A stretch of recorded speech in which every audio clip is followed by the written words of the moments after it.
The world of steampunk is powered by technology that only exists within the hearts and minds of eclectic and talented artists. For the first time in Canada, this community is putting themselves on public display through a steampunk street festival in downtown Toronto. The 5 corners of the globe. These are, of course, north, south, east, west.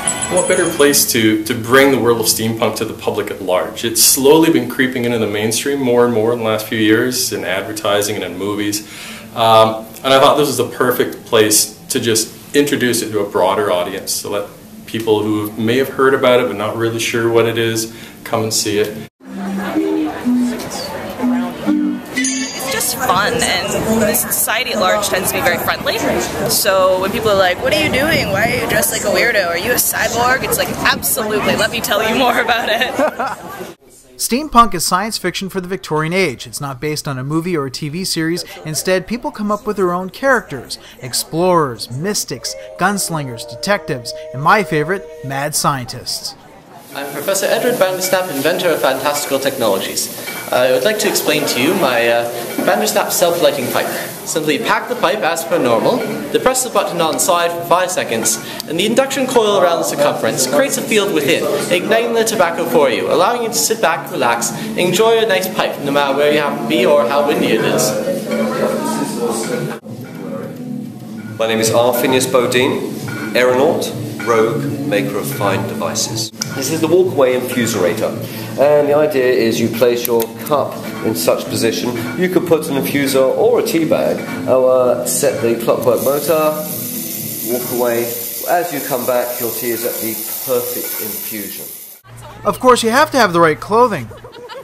What would be the benefit of wearing a corset today?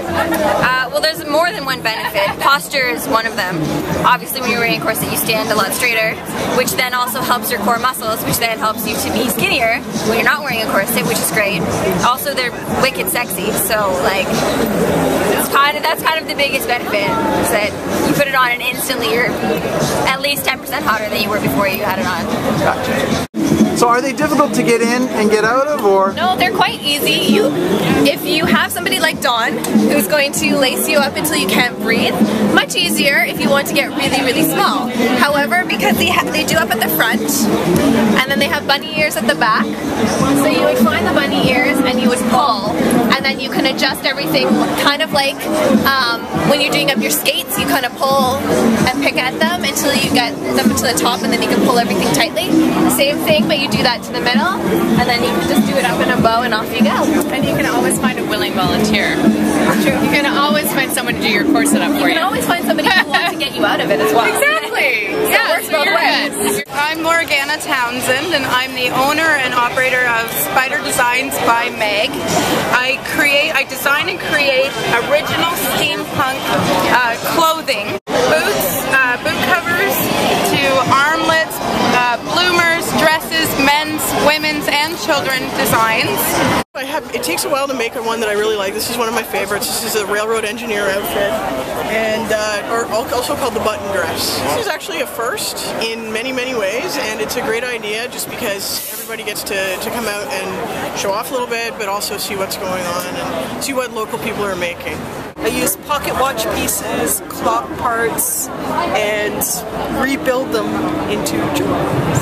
This one's called A History of Flight. So we have different types of flight, and it's set on a pocket watch piece. This is an Admiral pocket watch. It was made in 1904 by the Admiral Pocket Watch Company, and I've rebuilt the gears in it.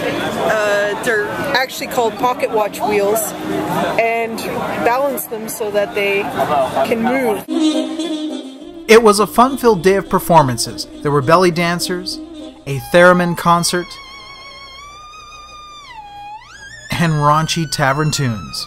I gave caviar to the blacksmith, a fine and strapping lad is he. He pumps his iron night and morning, and now his forge it glows for me. Caviar comes from a virgin sturgeon. Virgin sturgeon is a very good fish. No good sturgeon was to be a virgin, that's why caviar's a very rare dish.